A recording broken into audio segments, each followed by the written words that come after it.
All right, Stephen Sadler, Money and Power, The Secret History. We've been talking about the CIA. And I want to continue on now with Operation Mockingbird, which started in the late 1940s. An operation by the Central Intelligence Unit for recruiting the assistance of American and other news agencies to spy and disseminate propaganda on the CIA's half. And Richard Helms was a part of this, and Philip Graham, who happened to be the publisher of the Washington Post. If you didn't know, the Washington Post and the New York Times have been basically propaganda outlets for the CIA.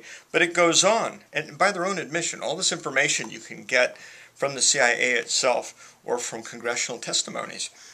And the companies that were involved in spreading the propaganda include ABC, NBC, CBS, Time, Newsweek, Associated Press, United Press International, Reuters, Hearst Papers, the Scripps Howard, Copley News Service. By their own admission, 25 news organizations and over 400 journalists were considered assets of the CIA. Prescott Bush sat on the board of the CBS. He was one of the founders of the CIA.